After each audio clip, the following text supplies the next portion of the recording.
We're going to start today's class about being the chosen people, or as some people say it, CP is not PC, meaning chosen people seems to be not politically correct.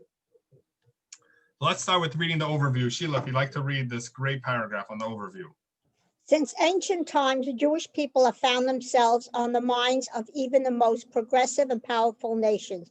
Despite repeated attempts to blend in with their host nations, Jews are constantly singled out, whether in social situations or media headlines. In this lesson, we will learn what it is meant to be the chosen nation. We will also learn that being one of the chosen people should not lead to arrogance, but to humility and responsibility. Okay, thank you. Welcome, Layla. Oh, are you in Hawaii, Layla? I am in Hawaii. Wow. Just kidding. I Are you wish, with, no. Are you with Elia or separate? No, I'm in Miami. Oh, okay. It looks like Hawaii. I'm actually on the Big Island. No. Yes. So thank you, Sheila, for reading our overview. So we're going to discuss these issues in greater detail. There's a lot to discuss because, number one, we're going to speak about anti-Semitism. What is the cause for anti-Semitism? And what is the solution for anti-Semitism? Some believe that the reason for anti-Semitism is because Jews believed of themselves as being chosen. And if we would just let the world know that we are nothing but regular people, just like them, that would stop all anti-Semitism. And we'll discuss what it means to be chosen. So let's scroll down over here for a moment. We're going to get over to the overview at the end. And Elia, if you'd like to read over here. The introduction? Yeah. Jews are about 0.2% of the world, yet they make up a respectable 20% of Nobel Prize recipients for their contributions to society. What is it about these Jews? So not that the Jews are 2%, the Jews are less than 0.2%, which means for every Jew, you have many hundreds of non-Jews. I guess that would be so small, and yet we make up such a large portion of society. And therefore the question is, why is it that the countries like Indonesia that can have millions of people are rarely in the news, but somehow or another, Jews are again and again in the news, whether it's Israel or it's another issue? What is it about us that keeps us on the front lines? And they actually made a study where they went around questioning people, random people that don't live in Jewish neighborhoods.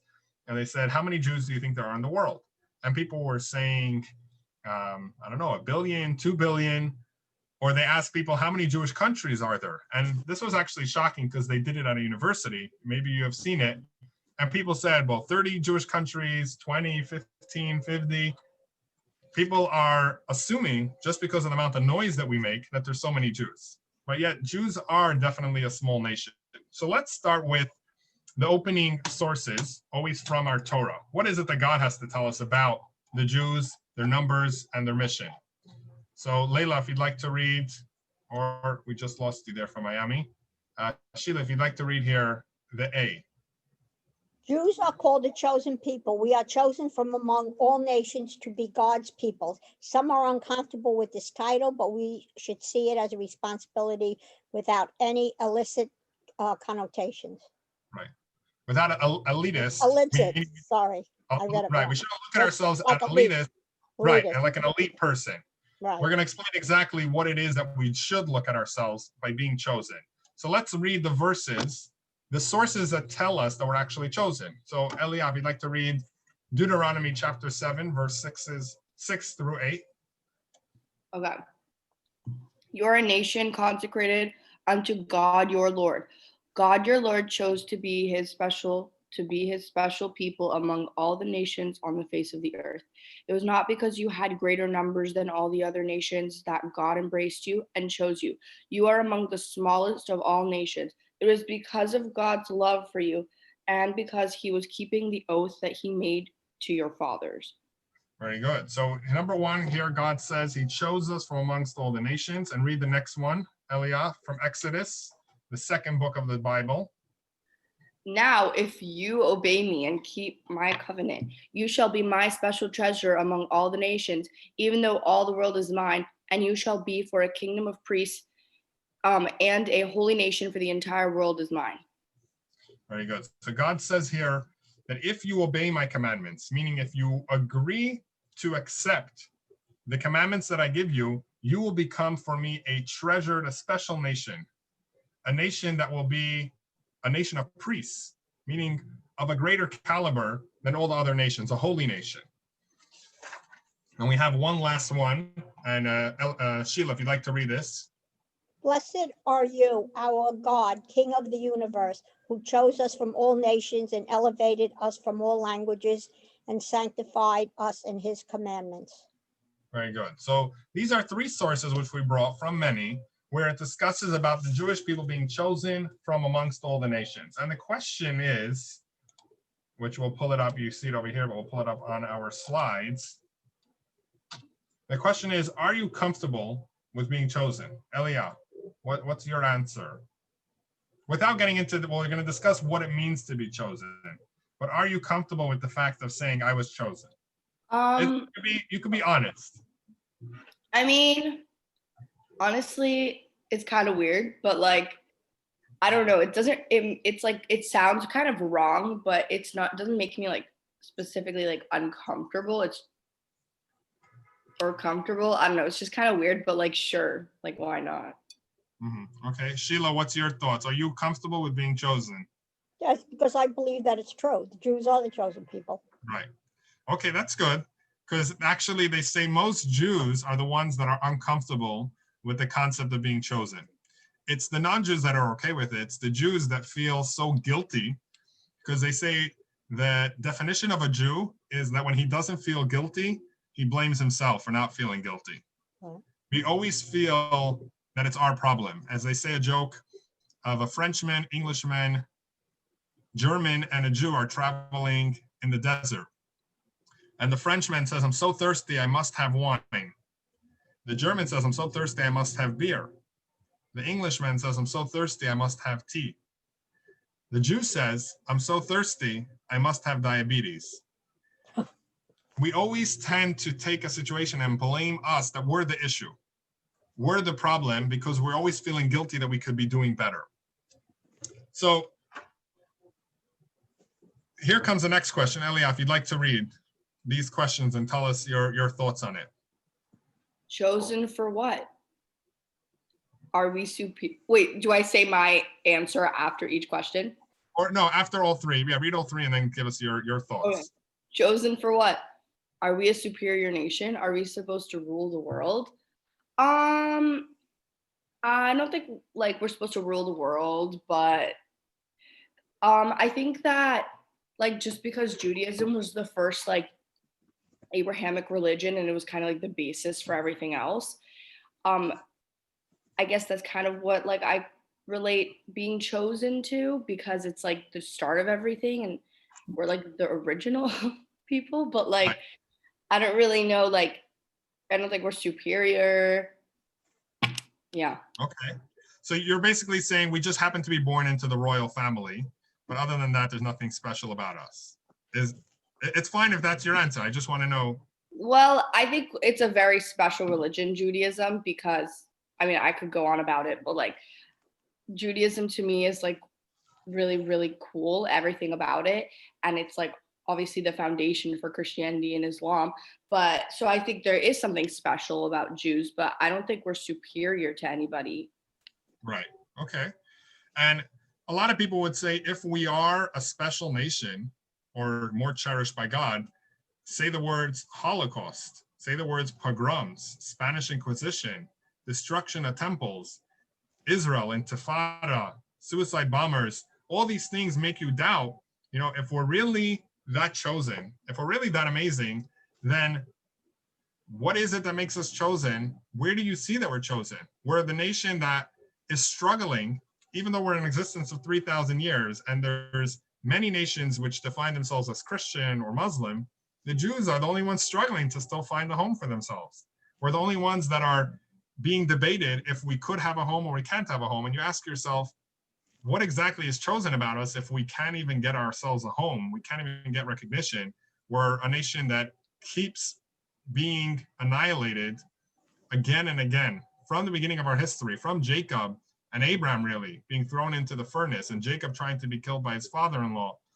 Till today's day and age, there's always been someone that wants to kill us. So maybe we shouldn't be chosen. Maybe we would have a better life not being chosen. And as we'll see in this little clip from Tevye, from Fiddler on the Roof, this is just to bring out this point that we're asking. Dear God, did you have to send me news like that today of all days? I know, we are the chosen people. But once in a while, can't you choose someone else? So he's complaining to God, where our life is so hard and you say you chose us, but maybe choose someone else. Maybe if you had another person, then our lives wouldn't be so bad. Let's read these questions. Sheila, if you'd like to read these questions, and we'll get into asking you guys what you think about it. Do you believe that all people are equal? Want me to read more? Yeah, read all of them, and then we'll discuss Do you it. believe that certain people are gifted? Do you believe that certain groups of people are, on average, more athletic? Do you believe that certain groups of people possess specific talents? Do you believe that certain kinds of people are better suited to certain jobs? So it starts off with, do you believe that all people are equal? Right? Now, if you believe all people are equal, can you explain the fact that some people are more gifted than others? There's definitely people that are more intelligent, people that are smarter, people that are stronger or taller than others. Some people are gifted with certain talents and they're more suited for certain tasks. You know, if you could be Albert Einstein, but if you were to enter the NBA, I don't think Albert Einstein would do really good in the NBA playing basketball versus people that are 6'4", because he's just not fit for that task. And now not everybody that's a good bus driver would be good at taking over Albert Einstein's position. So we could all agree that being equal doesn't mean that we all have the same talents and gifts. And it would be foolish for someone that is not gifted in a certain field to waste his time in that field. Meaning everybody should spend their talents in the area they're good at. If you're really good at doing something, you'll enjoy it and you'll be able to make a lot more progress than someone else. So being equal doesn't have to mean that we all do the same thing. Parents have many children. Ask parents, are all your children the same? They'll say, of course not. No one, everybody knows all my children are not the same. They're very different. Do you love all your children the same? And they'll say, yes. I could equally love my children. I can equally say that they all have values, they all have significance, importance, that they're special, but they're all different. So equal doesn't mean they're equal in every aspect. Equal means they're equal in a general sense, and it comes out in different fields, each one suited according to their personality.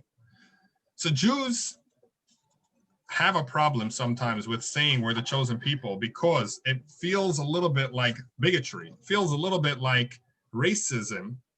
But in reality, what we're saying is very different than the idea that we're better than everyone. All mankind is equal. All were created by God.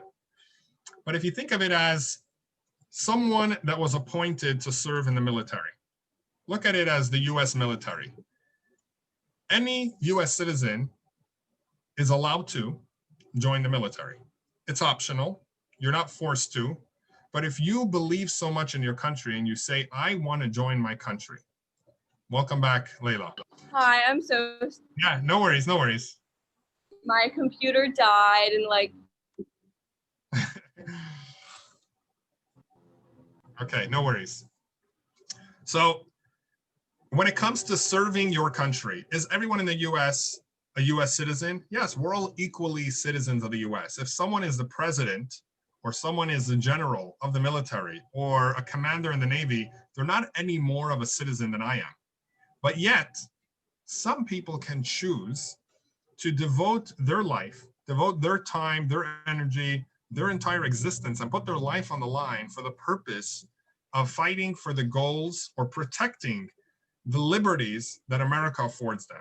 If we assume that we believe so much in America and we say it's worth fighting to sustain those liberties, those gifts that were granted to us by the Constitution, those that sign up for the military are not any more greater than everybody else, but they're willing to put a mission on their backs. They're willing to sign up for something that they're not required to, but they believe so much in, and they say, I want to connect with being in the military. I'm proud to serve for a country that I believe stands for the right values. Jews are, to a certain degree, signing up for God's mission, signing up to be ambassadors of God in this world. Not soldiers don't go around to stores saying, give me everything you have in the store. I'm a soldier. You must give me whatever you own. That is in corrupt countries. That's the way soldiers would act. What a soldier should do, what's appropriate, is for him to say, I'm here to serve my country. I am willing to be less taking from society, and I'm willing to give up from my gifts of liberty to put it aside in order to make society a better place, to serve for a greater cause that I believe in. That is more aligned with what Jews are. We are ambassadors of God in this world to bring a better light, to bring a hope and belief in the world that wouldn't exist if we were not to bring that message. Let's read the verses inside. And Leila, if you'd like to read over here, the first one and second one, starting with Isaiah chapter 42. And I'll just give a general note. I went through these quotes.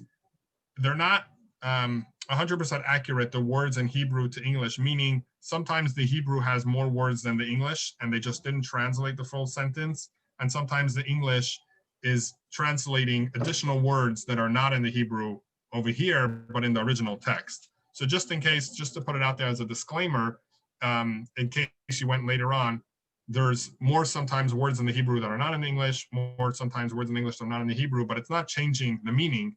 It's just not everything was copied here for whatever reason.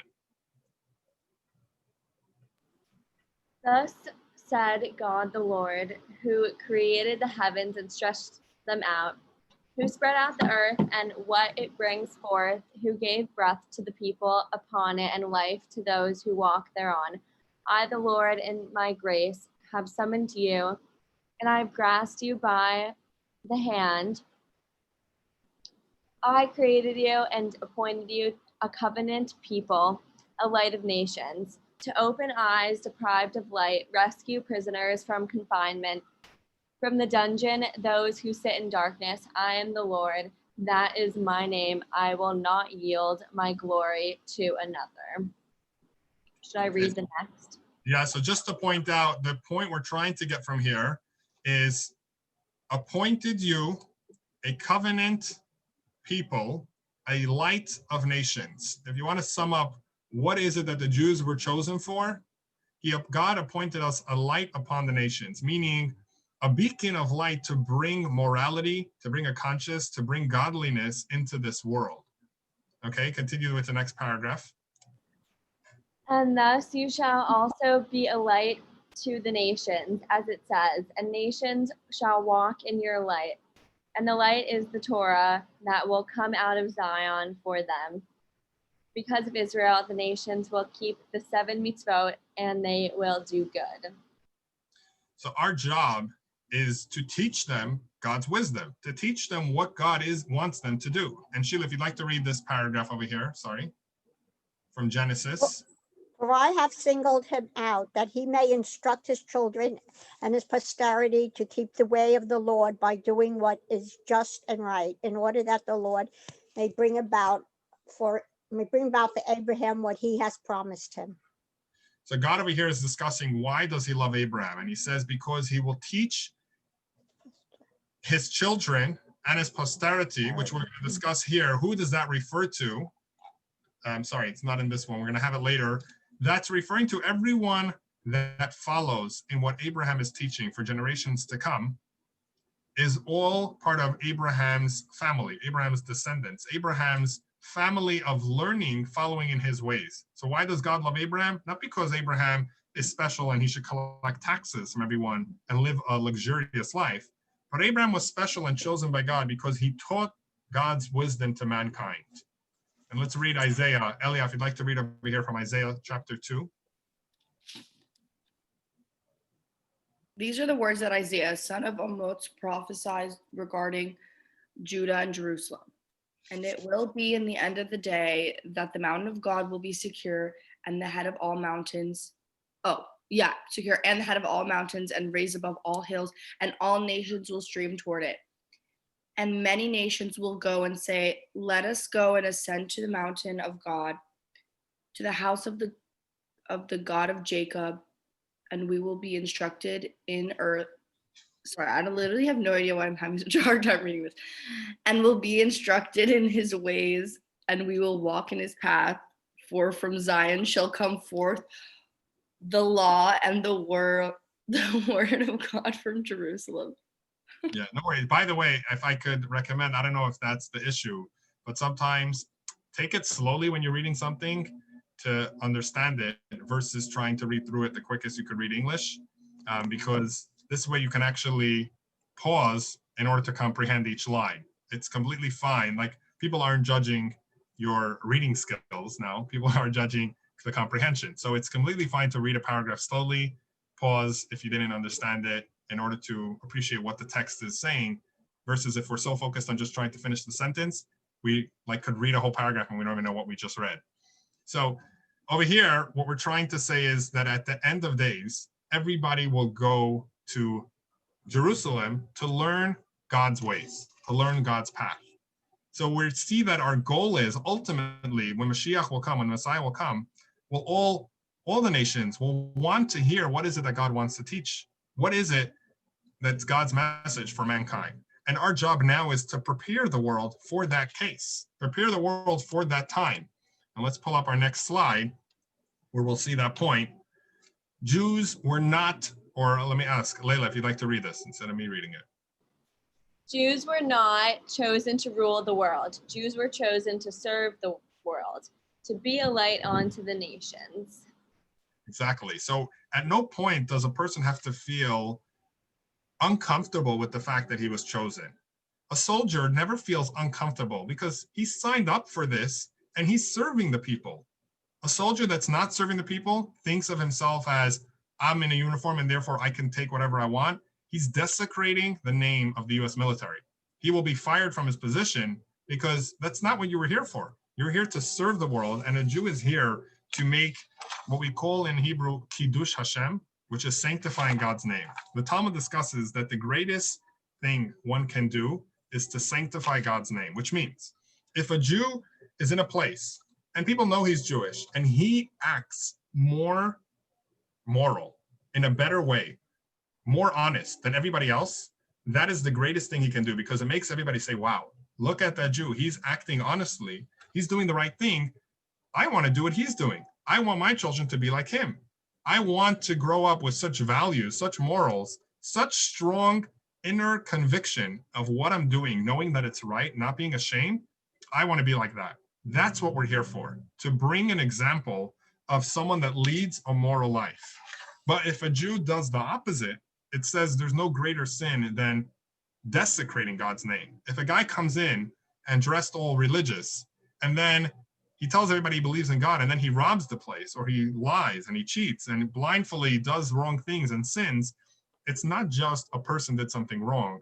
It requires so much more severe consequences, because you stand for something which allowed you to get more access, and we were expecting better from you, not worse. And if you behaved in that way, you are held on a higher pedestal than everybody else. A guy that's a, oh. Did I just say something? Yeah, sure, of course. Okay, we have this thing, we have this now in New York. There are the ones in Williamsburg and in Borough Park, where they somehow they got a whole big bunch of vaccination, the vaccine serum, and they're giving it to their communities. And there's this whole big investigation. Wow. Because it was, I mean, I'm talking today. I'm talking yesterday and today.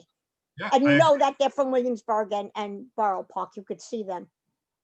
A And this Jew, is all whenever he does something, like you're saying, Sheila, has to think twice and say, it's not just my personal choice, it's how is this going to be perceived with people saying, oh, this is the way Jews behave. And that's the way the world looks at us, if we like it or not, for the good or for the bad. If Bernie Madoff was Christian, no one would know that he's Christian. But right. he's Jewish, and everybody knows, oh, Bernie Madoff, the biggest scammer in world history, happens to be a Jewish guy. Because it works along with people's narrative. And therefore, when a Jew does good acts, like, for example, we had over here, our mayor said that there's a Jewish guy, Mark Benioff, and some others that chipped in to sponsor the testing in Hawaii. That is good, positive, good PR, positive feedback, positive influence that the Jewish people are having on the community. That is ultimately what God wants. God wants us to be here, people that serve. Getting back to our example, if a soldier misbehaved, he gets more severely punished or has more severe consequences than just a regular citizen, because you're wearing a uniform, you represent something greater and better. So our job is really more than a gift and a privilege. It's more of a responsibility. Being the chosen people is a tough, difficult aspect, that you constantly are representing someone and you have to behave greater and better than everybody else. Like, I'll give an example. Of course, everybody likes sharing their success stories. So I'll share a success. I'm sure throughout my life, there were times when I failed in that aspect, where you represent the Jewish person, and if you don't behave on the best way, you denigrate God's name and all those that see it. That's the only thing they look at, that you represent God. But at one point, I traveled in a taxi. This was in Montreal, Canada. I went to visit my grandfather. I came into a taxi, and I saw there was a purse on the back seat. So I tell the driver, I think you forgot your purse here. And he's like, what? He didn't understand what I was talking about. So I realized this is not his. This is from a previous passenger that came in. So I just said, oh, forget it, nothing, because I didn't want to give him, who knows if he's going to return it to the owner. I brought it back to my grandfather's house, and I called up.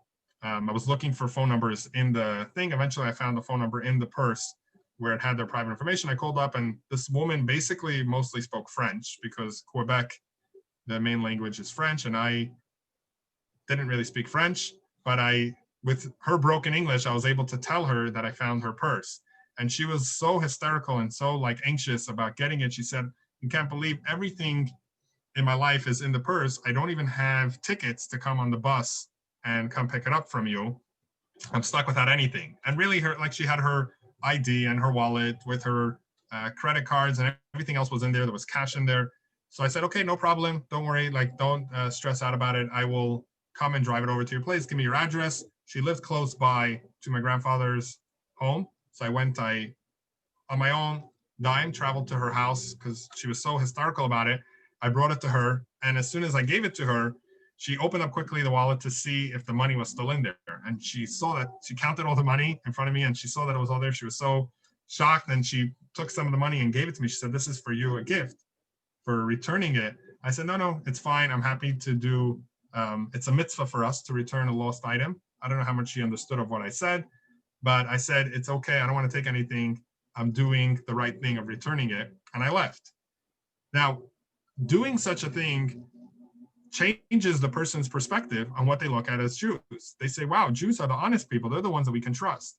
That is our job in the world, to bring the light of morality, of helping, kindness, charity, caring for one another. That is what we were chosen for. Let's pull up over here this question on this slide. What ideas have Jews introduced to the world? If anybody can name some ideas. Well, Salk was Jewish. Polio vaccine, Salk was Jewish. Einstein was Jewish. Okay, right, Einstein was Jewish. Yeah, Layla. Also, weren't cherry tomatoes like produced drill? That's possible. I don't know. And ways, of course. Right.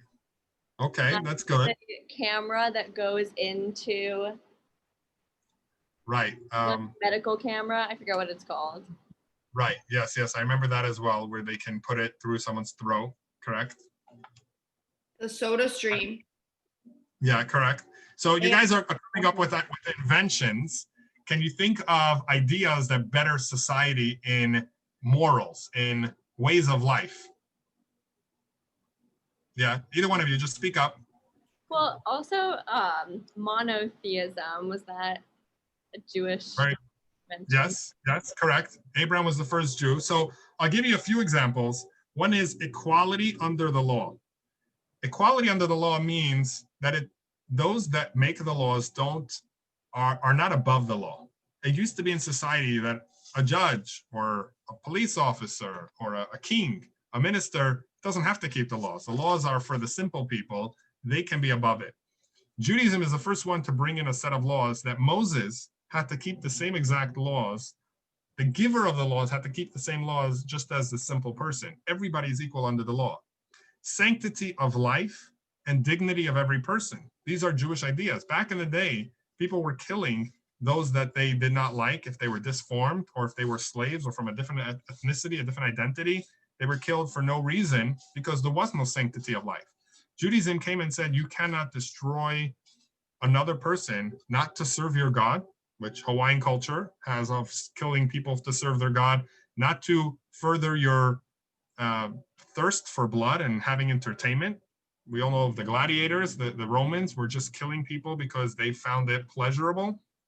Judaism said every life is dignified, whether it's a child in the mother's womb or if it's an old person that seems to be handicapped, they're all sanctified.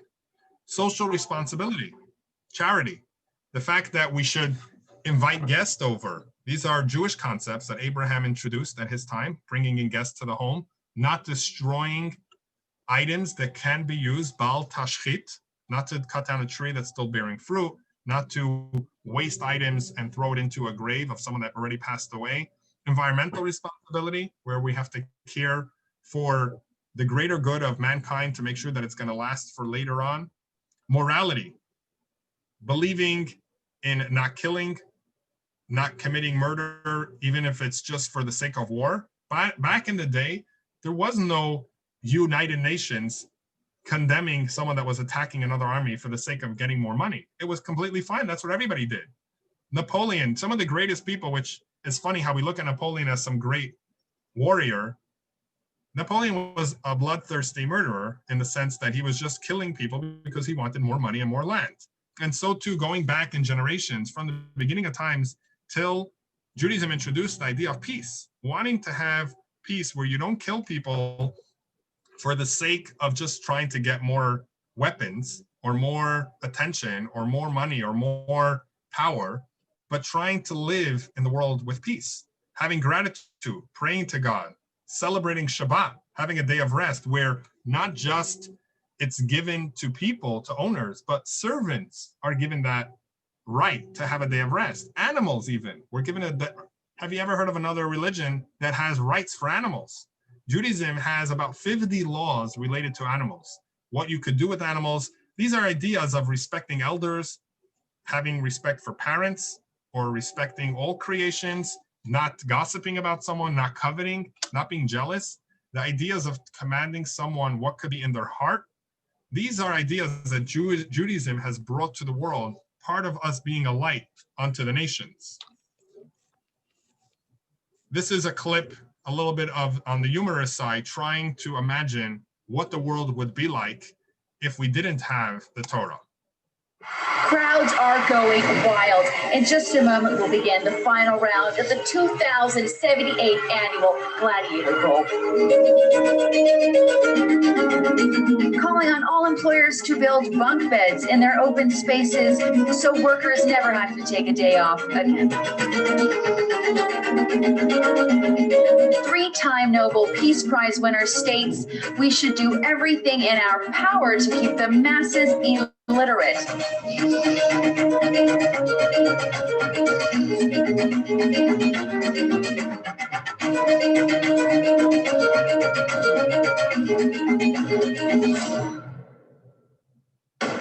We hold these truths to be self-evident, that all men are created equal.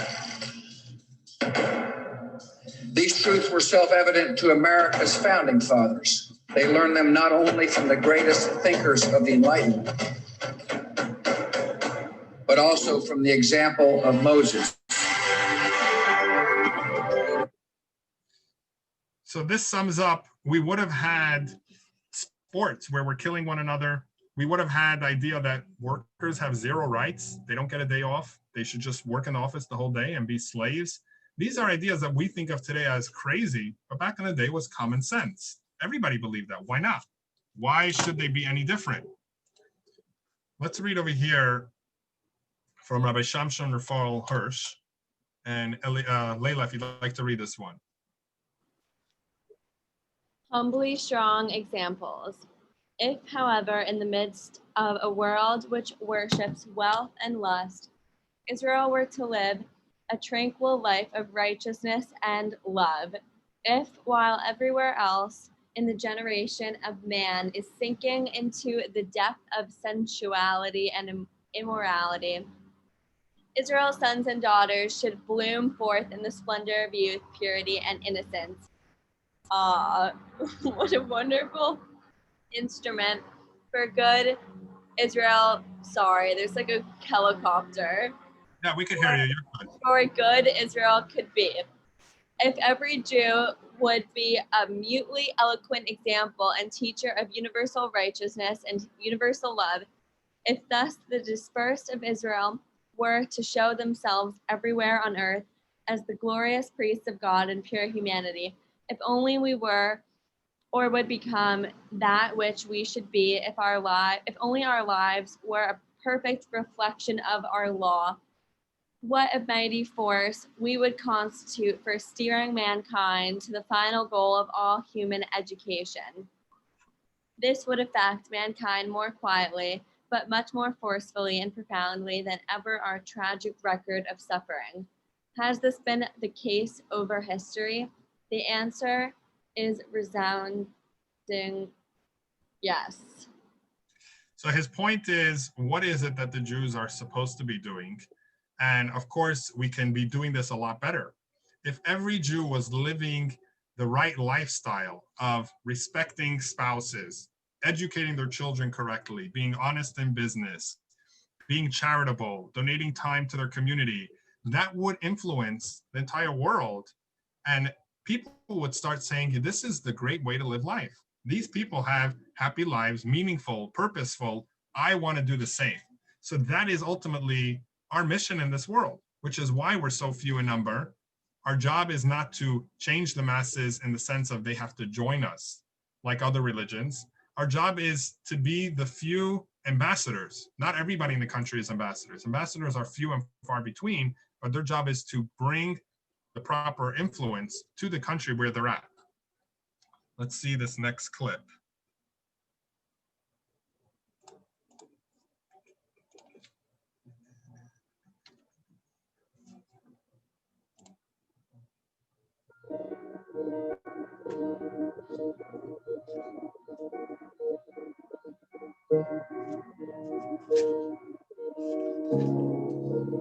There was a time when everyone in the world was pagan, and virtually every society practiced human sacrifice, routinely killed unproductive, sick, and unwanted children, saw women and children as property at best, saw life as a meaningless endeavor. In such a world, would you have believed any differently?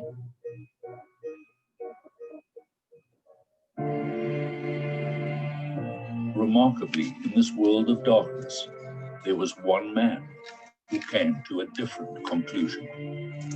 One man who chose a different path, who journeyed in a different direction, who discovered and followed the one God and lived by his divine-given principles. Only one man, and his name was Abraham. And God made a covenant with him.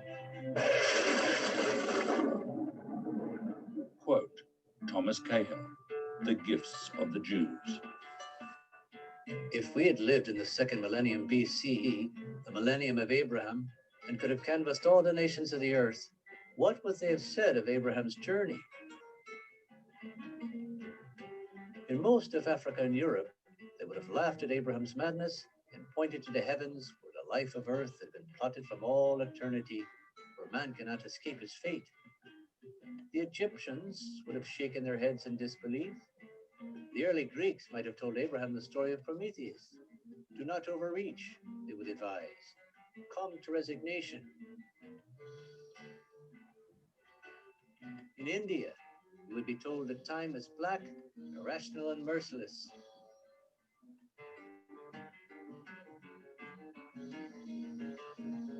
On every continent and every society, Abraham would have been given the same advice.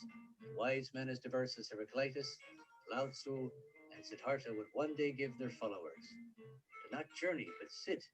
Compose yourself by the river of life. Meditate on its ceaseless and meaningless flow.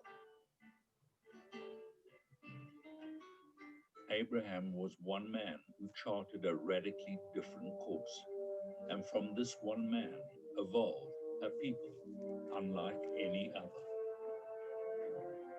A people who cross paths with virtually every great civilization in history.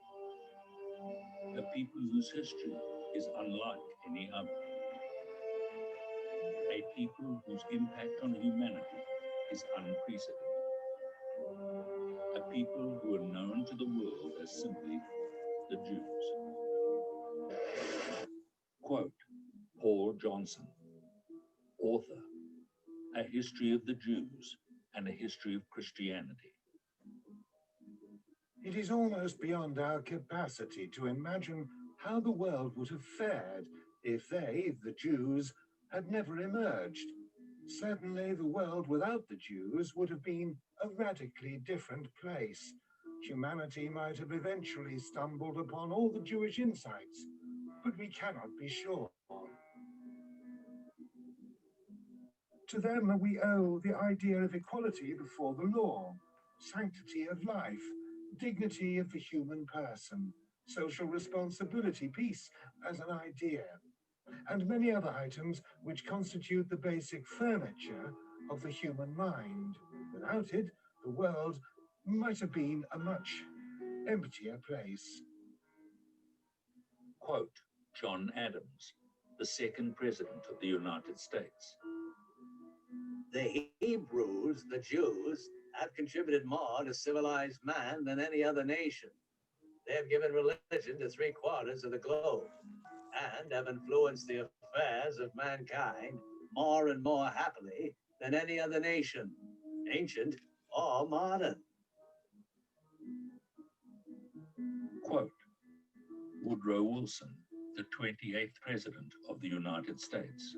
The laws of Moses contributed suggestions and impulses to the men and institutions, which were to prepare the modern world, and if we could have but the eyes to see, we should readily discover how much besides religion we owed to the Jews.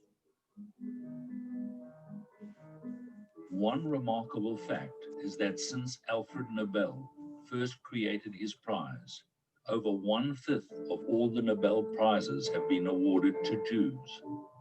Jews who comprise only less than 1/2 of 1% of the world's population, and yet have received over 20% of the Nobel Prizes for the greatest scientific, social, economic, creative, and intellectual contributions to the progress of mankind.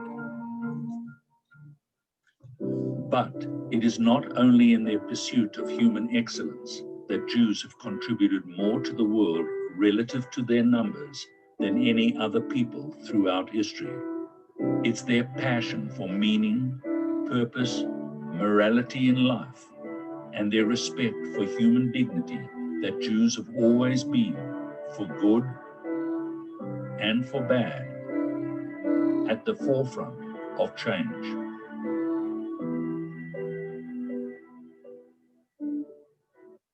So to clarify, this is not for bragging rights, and this is not to say that therefore we don't have to do anything because as a whole people have accomplished and therefore I could do nothing, but it's a call to action to show us that we're expected to do more.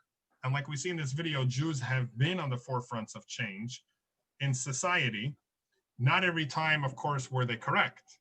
But the fact that the Jew is uncomfortable with the status quo and feels the need to change shows that he has some deeper yearning, some deeper craving and calling inside, which is demanding for him to lead a better life, to change the world.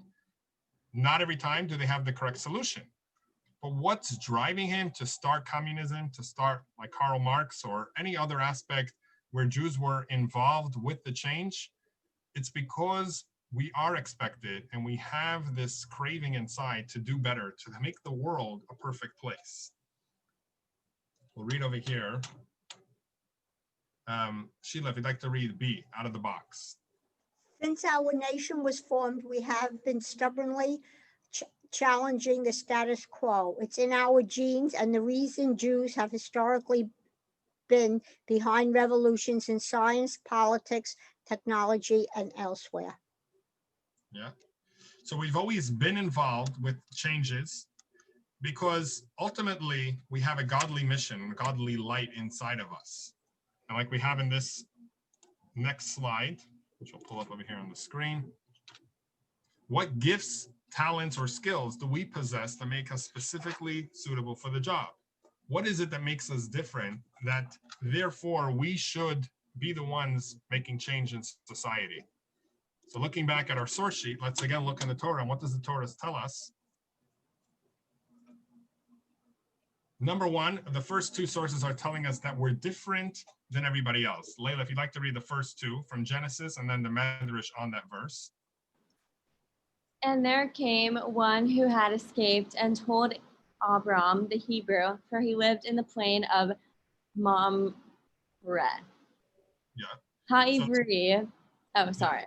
No. So you got it right. It's the verse translates over here as the Hebrew, but Hebrew is not is just the translating of the word. But what does the word actually mean? We talked about this so much when Ellie and I were in Israel. We talked about this so much. I'm sorry. I'm like. Yeah. Okay. So now he's going to say from the Medrash, what does it mean, ha'ivri? Because that was the word Hebrew comes from that word, ha'ivri. What does that mean? So the Medrash tells us. Ha'ivri, Rabbi Yehuda said, the whole world is on one side and he is on the other side, ever. Right, aver, which is telling us the word ivri means aver, from the other side. Literally, Abraham was called the other side because everybody that lived in Israel at the time was from the west side of the Jordan River, and he was from the east side of the Jordan River. So the other side of the river. He was the foreigner. But he was called that also because not just in location and geographically, but ideologically, he was different than everybody else. He was the guy that says, I'm not going to conform because everybody believes in something. I'm going to do the same as everybody else. I am different. I believe in standing up for the truth, regardless if it's popular. Now, let's look at one of the traits that God gave us to help us further this mission. It could be looked at as a negative trait, but also has positive aspects to it. And Elia, if you'd like to read over here, Exodus 32:9. And the Lord said to Moses, I've seen this people, and behold, they are a stiff-necked people. Very good. So what skills can you identify with being stiff-necked? Meaning all the Jews, God himself calls us stiff-necked. It's like, imagine your father says, you're such a stiff-necked person, which literal translation, what do you take stiff-necked as? Like the English word. I don't know. What was that? Like, huh? No. Say what is it that you, just to make sure we're on the same page. I actually is that like an expression? Like it's like a saying, I mean? Like a thing that people say? It's an expression for stubborn. Stiff-necked means someone that is stubborn in their ways. They're not willing to move their neck. Like, the way I see things, I'm just going to stick with it. Now, what skills do you see in someone that's stubborn or very stuck in their old ways, in the sense of not being changed by seeing miracles, by seeing changes that God is helping them, but always complaining, always saying it's not good, it's problematic, I don't want to change my ways? Of course, it's problematic to a certain degree, but there's also a skill there. What skill do you think that can help a person? Like confidence? I don't know. I might have to think about this. Yeah, no, very good. You got it right. It's confidence in knowing that what I'm doing is correct. I don't care what other people think. Many people are wishy-washy, like especially politicians. They always want to appease everyone. If you want to be a Jew, you cannot try to appease everyone. Abraham, if he would come to the world and say, I want to appease my neighbors, I want everybody to love me, there would never be not the Jewish people, not Christianity, not Islam. Abraham came and said, I stand up for truth. And if I have to be separate and different than everybody because of that, so be it. The Chabad Rebbe once met with a young boy and asked him about him joining a Jewish program. And he said, well, all my friends don't do it, so I don't want to do it. So he said, if Abraham said, all my friends do this, I don't want to be any different, the Jews would never come into existence. All religions would never come into existence. What made Abraham a Jew? What made him start something beautiful that now most of the world follows? Him saying, I'm okay with being different. I'm okay with being stubborn and sticking on my path regardless of what everybody else does. If we look at, pull up our next slide, I guess fits a little bit with Miami and Hawaii. And Layla, if you'd like to read this. Abraham and his children are mavericks. They go against the current and they are very stubborn and determined. Yeah, and do you see the last line? How would this? Oh, I don't see it, sorry. Oh, okay. How would it make someone suitable for teaching the world? How would it make someone suitable when they're a maverick? Maverick, which also refers to animals that are not part of a herd, but it refers to someone that is independently thinking, willing to go against the current or against what everybody else is doing. Stubborn and determined in a good sense means someone that's willing to take on change and is not constantly looking back for approval. A dog, as much as it runs ahead of its owner, if you notice, whenever it gets to a fork, whenever it gets to the end of the street, it looks back to see where is his owner telling him to go. He looks like he's leading, but he's ultimately being led by the owner. A Jew is not someone that is looking back constantly for approval from the world, which I personally think is one of the areas where Israel would be doing better in the international world if it wasn't looking always for approval from everybody. Because when people see you're indecisive and you're waiting for approval, they're more likely to start thinking that they could control you. When you show the world that you're very confident in your decision and you know what you're doing is right, you're not looking always back to see if everybody is appreciating what I'm doing, then they start realizing that actually they shouldn't be giving their opinion because it's not needed. It's not necessary. You have it all under control. We'll use this study to really bring out this point of how, as much as we think we're independent, we are very conforming to our society, to our environment. You might have seen this subject with this study before, but it's an interesting point to bring out. Stop. Pay attention. Take a look at this crowded waiting room. These people may appear to be waiting for the eye doctor, but they're actually waiting for the first test subject in our hidden camera experiment. And here she is, right on time for her 12 o'clock appointment. Hi, how are you doing? This woman thinks she's here for a free eye exam. Have you been here before? No, it's my first time. What she doesn't know is that everyone else in this room is working for us. I'll be with you in just a couple minutes. Today, we're running an experiment on social conformity, and the test starts now.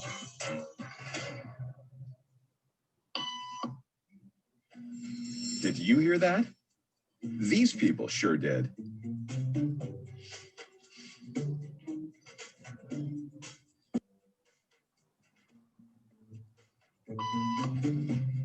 It doesn't take long for our test subject to notice a pattern. Beep means stand up. But why? And if you were in her shoes, what would you do the next time the tone sounds? While you might think you make your decisions all on your own, when it comes to peer pressure, all too often, your brain is just following the crowd.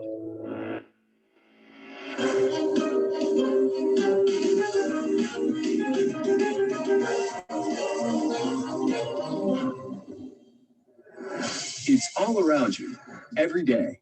An invisible force you're probably not even aware of. It affects what you do, how you think, and who you are. It's called social conformity. or peer pressure. And while it might not sound like a good thing, it's actually not so bad. The truth is, your brain craves synchronicity and takes comfort in the ease and efficiency of just going with the flow. And whether it's simply knowing what to wear in the morning, supporting your team at the big game, or even marching off to war, we're all programmed to be part of the group. And that's because your brain knows that there's power in numbers. I'm here on the deck of the intrepid Sea, Air, and Space Museum because nowhere is conformity more prevalent and necessary than in the armed forces. From buzz cut haircuts to matching uniforms to marching in unison, every facet of military training is geared to strip away individualism and motivate soldiers to operate as a team.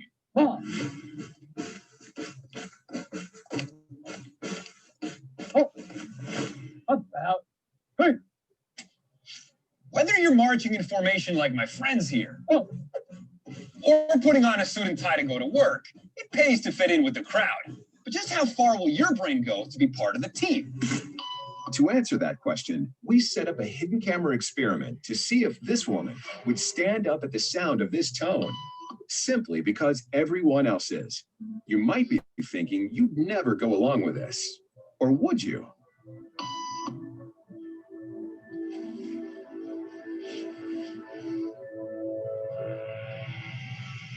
After just 3 beats, and without knowing why she's doing it, this woman is now conforming perfectly to the group. But what happens if we take the group away? Elaine, please.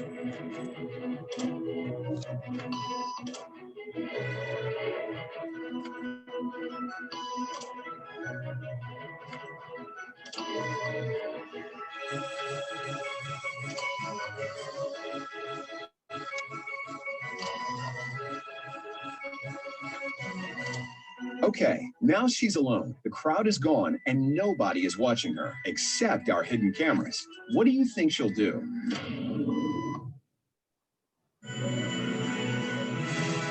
She's now conforming to the rules of the group without them even being there. Now, watch what happens when we introduce another outsider who doesn't know the rules. Have a seat and they'll be out in just a couple minutes. Great. Thanks so much.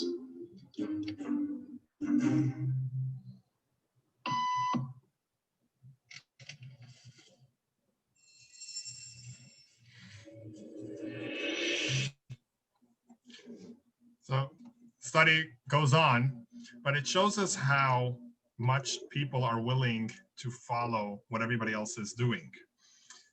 What do all these people have in common? Well, they're all Jewish. And for those that don't know, this is Karl Marx, Albert Einstein, Sigmund Freud, which is the father of psychoanalysis. And this, I'm assuming you're all familiar with. So these are all people that wanted to change society. They didn't want things to continue the way they were before. This is not to say that everybody that changes society is doing the right thing, but it shows on a stubbornness, a willingness to be different than everybody else, not to conform to social pressures, what everybody else is doing. That is something that's a strong virtue and a quality that a person can have. Who would be courageous if 10 friends went together and they did something and you knew it wasn't exactly correct? How many people would be courageous to tell your friends, oh, this is not right, I'm not doing this? It's hard. Most people wouldn't.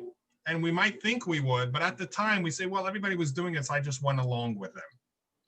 Ask yourselves, if I was together with a group of friends and they were doing something that wasn't exactly 100% proper, would I be courageous enough to say, guys, this is the wrong thing, I'm not doing this?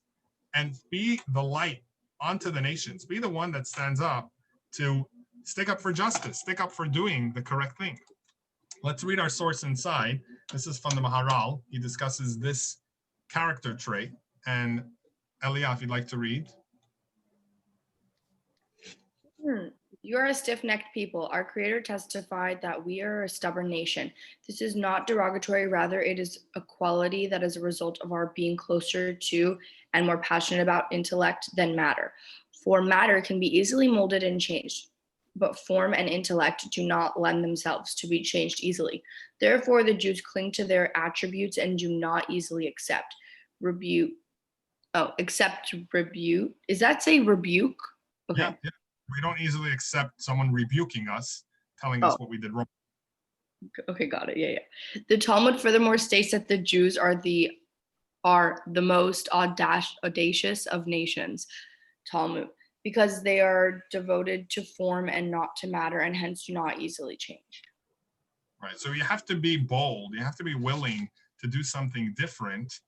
If you're following your body, then you're going to want to be like everybody else. But if you're following your soul, if you're following what he calls here, not just the matter, but the intellect, then you're willing to be different. You're willing to not accept the status quo. Let's move on over here to our next slide.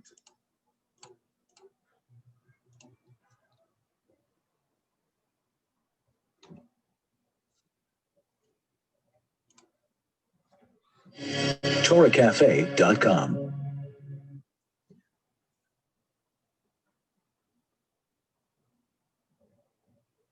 In the 19th chapter of Sefer Shemot in the Parashah of Yitro, God summons the people to Mount Sinai and gives them a remarkable offer. In the rabbi's phrase, he invites us to become God's partners in the work of creation. And he says to the people, you have seen how I have brought you out of Egypt on eagle's wings and brought you close to me. And now, if you so choose, you will become an Segula, a people especially close to God. And you will be, you will be to me a kingdom of priests and a holy nation.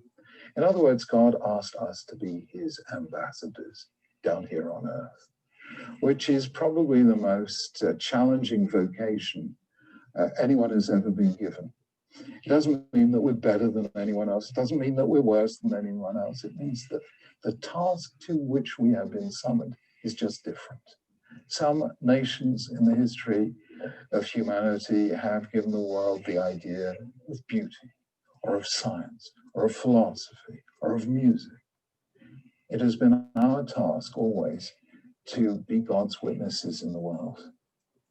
If you study Jewish history, you will time and time again, in century after century, and in multiple and variegated ways, Jews have always been a kind of people who testify in themselves to something greater than themselves.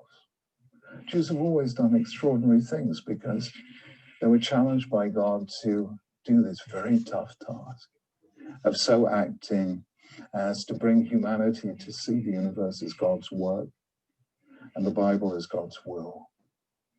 God wants us to be the people who are true to our faith while being a blessing to others regardless of their faith. I once put it by saying, Jews are the people who are the voice of hope in the conversation of humankind. That's what we were chosen for. And it seems to me that I can think of no higher vocation. So to explain, in America, Jews are about 2%, roughly, and yet 40% of participants in cults are Jewish people. Why is it such a high proportion? Because we ultimately are not happy. We feel like we have this void inside that wants more. We were given this trait to use it to ultimately benefit ourselves and benefit the world and bring more godliness into the world. But we struggle with it. We can embrace this aspect of ourselves that we're never comfortable in our situation. We always want to change and make it better. We could deny it, but the facts remain that this is who we were created and this is what we are meant to be. So bottom line, being chosen means that you're obligated to live on a higher level. So we discussed so far 2 points. To recap, number one, we said that being chosen is a mission. It's not a privilege. And number two, we said this is why Jews were always out of the box, why they were always not willing to conform. They always felt a need for change. We're going to move on to the C aspect, the third point in our class, which is discussing the idea of anti-Semitism. Ultimately, this leads to anti-Semitism to some degree or another. People hate us for something. For some reason, they don't like us. What it is hard to pinpoint, which is why we're going to discuss what is it that makes people despise the Jewish people. And Sheila, if you'd like to read C, the flip side.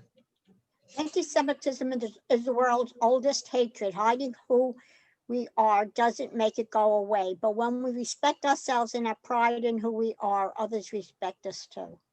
Yeah. So this is the number one point which we're going to bring out. It's a whole separate discussion, but we're just going to cut the chase and get to the bottom line. Anti-Semitism doesn't start from Jews hiding and not being who they are, meaning that doesn't stop anti-Semitism. It's not because they don't like it that we're not like them.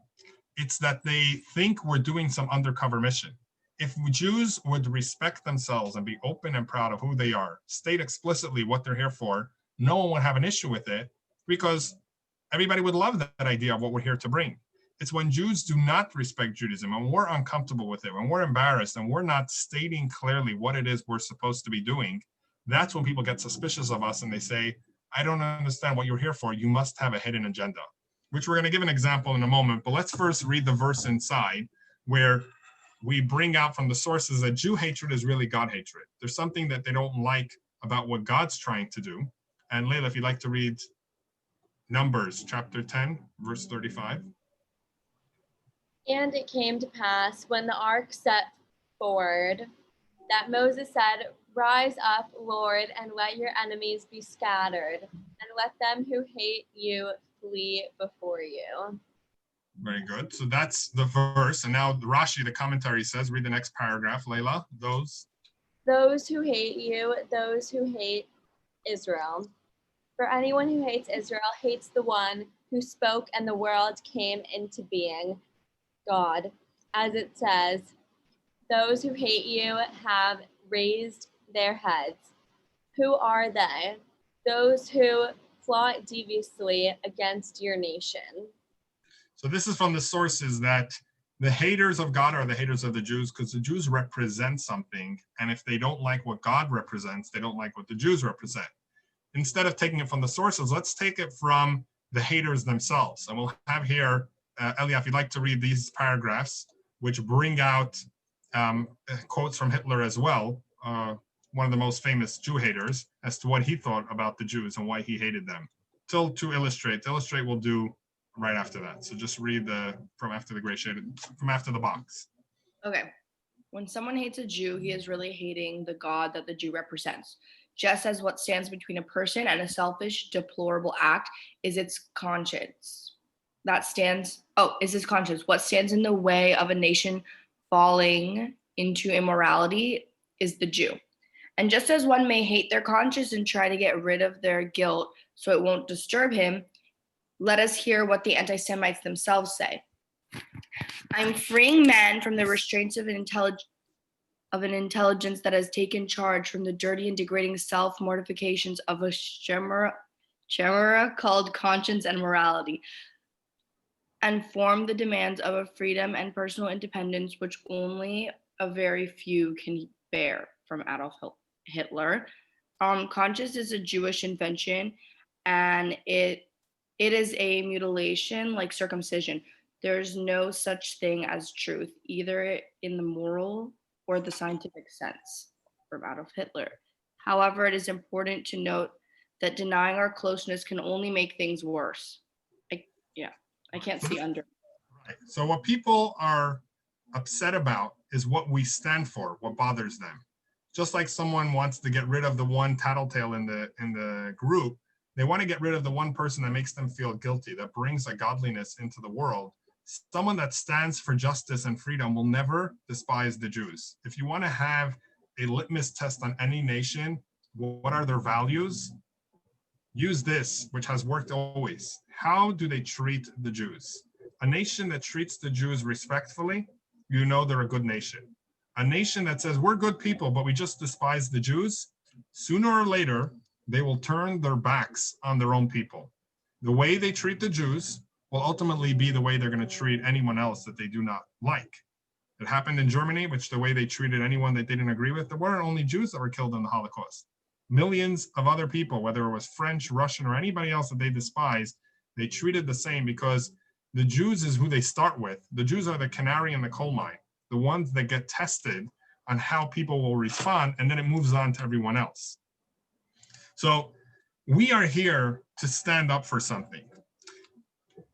If we don't stand up for it, it just causes more hatred against us. We'll use an illustration.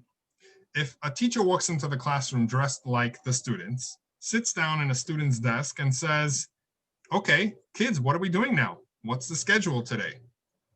This teacher may seem at first like a hip teacher, really cool, into the new society, but ultimately, this will bring chaos to the classroom.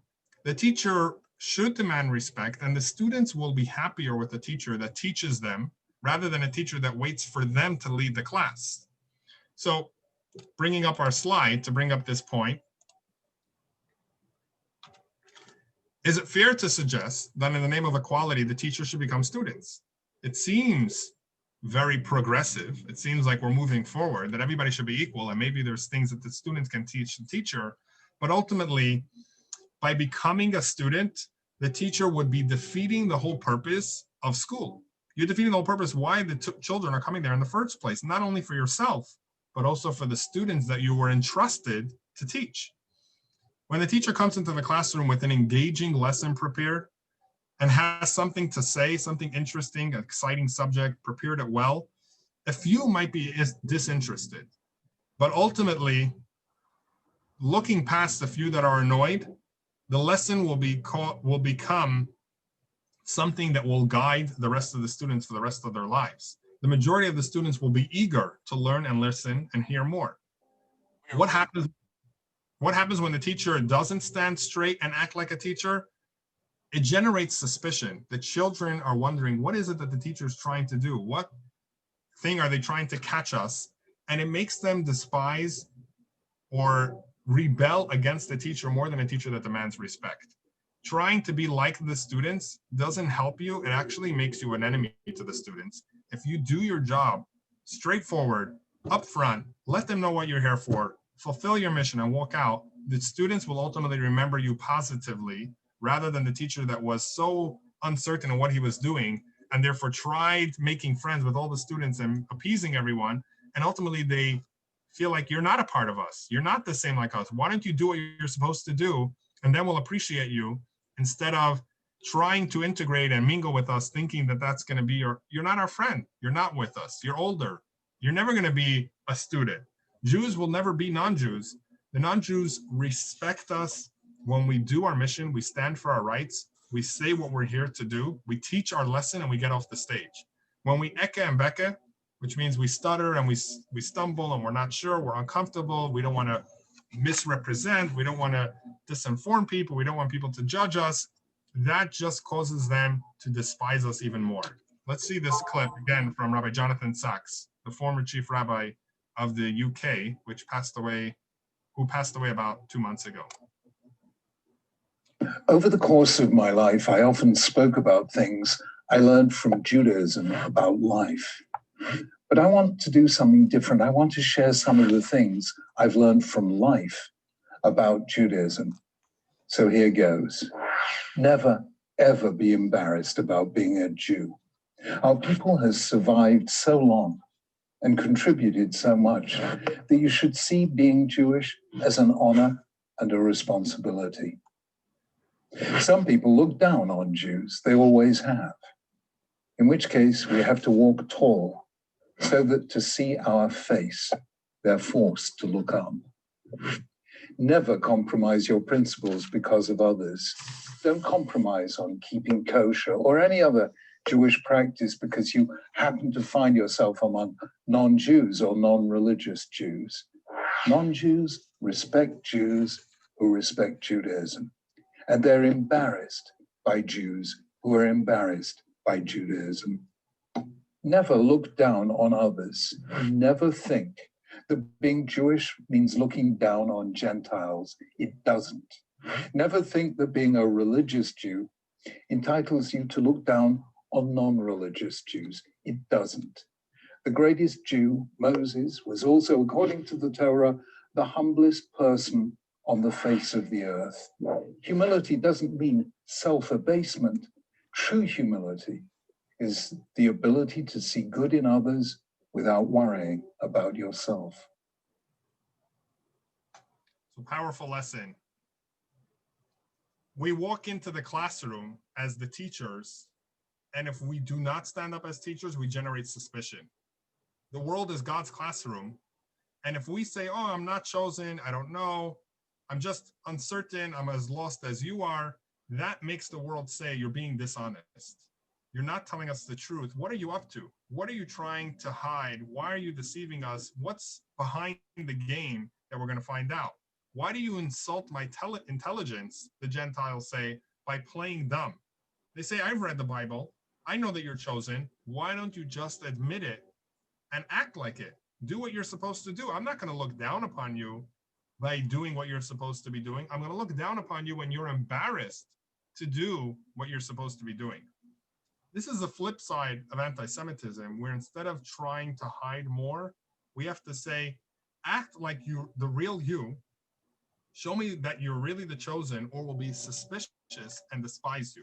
That's ultimately what we find with anti-Semitism, which is interesting. Hitler didn't start his anti-Semitism in Poland, where there was the biggest concentration of religious Jews. He started it in Germany, where the Jews were most affiliated, most integrated, most involved, very secular, very involved with society, intermarried, not in keeping kosher as much as the other countries. That's where the anti-Semitism started most, because ultimately they are fine with people that have a mission. They're suspicious of people that are embarrassed of their mission. That's point number C about anti-Semitism. There's a lot more to discuss, but we just wanted to touch upon that with the chosen people. And let's finish off just with our last point, which is Judaism is not a racist society with everything that we're saying. Why is that? Because a racist society like the Germans would say, if you're born the Aryan race, you're amazing, you're great. Otherwise, you're doomed, you're not good, nothing you can do to change it. Judaism says, we are people that are willing to give over our lives for a mission. Anyone is more than welcome to join. Anyone can become a Jew.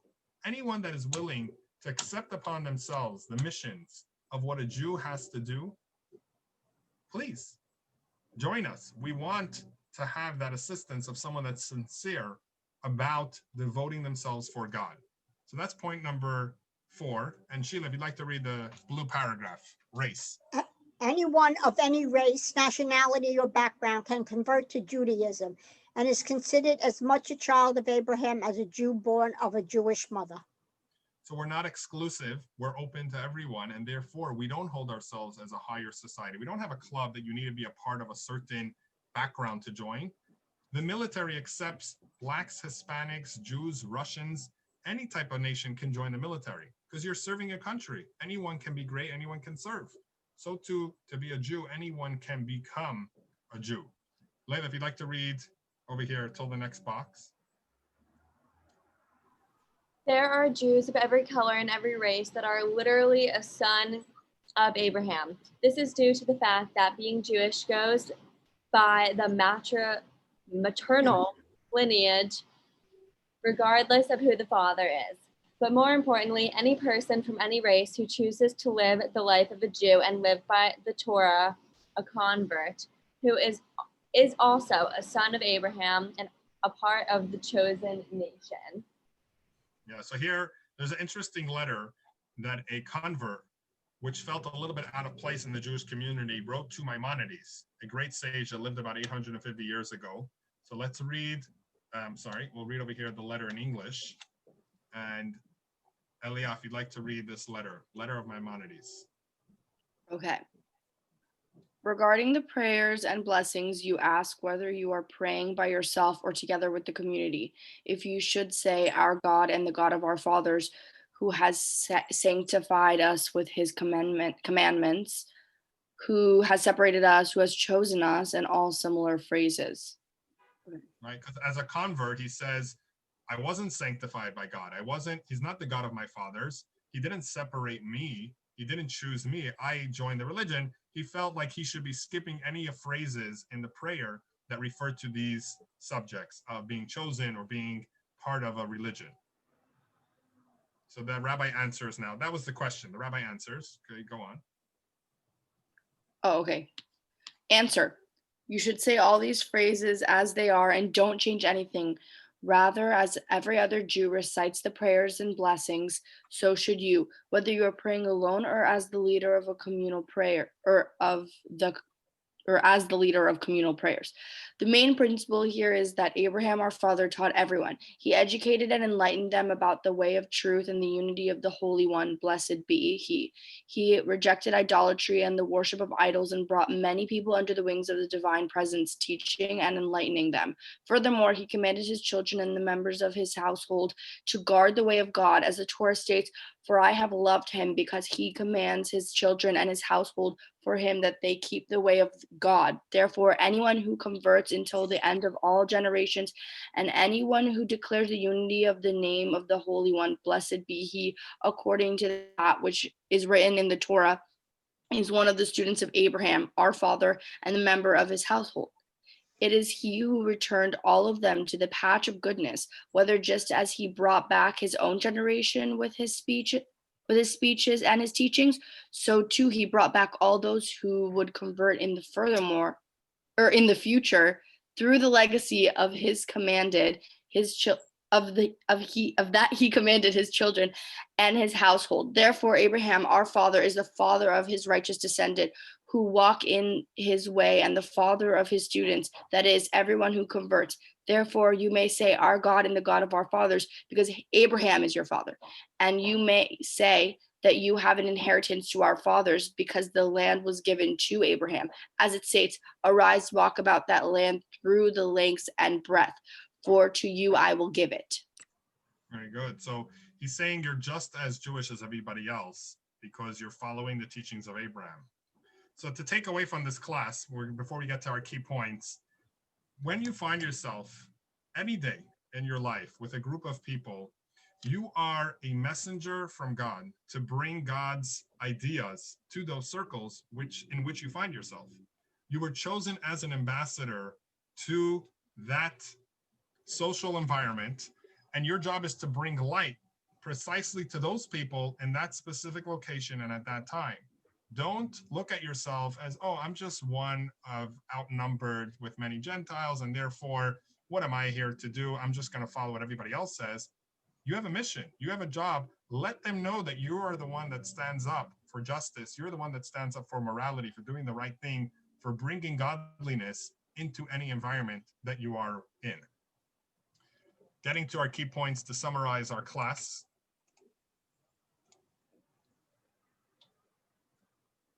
Okay, let's begin with point number 1. Sheila, if you'd like to read.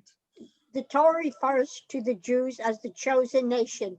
Many are uncomfortable with the nation of chosen people because it evokes shades of racism and bigotry. Right, so people are uncomfortable for that reason, and people don't want to use that phrase. And this class is about explaining why that doesn't have any bigotry or shouldn't involve any feelings of racism involved. And we're going to explain when we get to through these points. Layla, next point.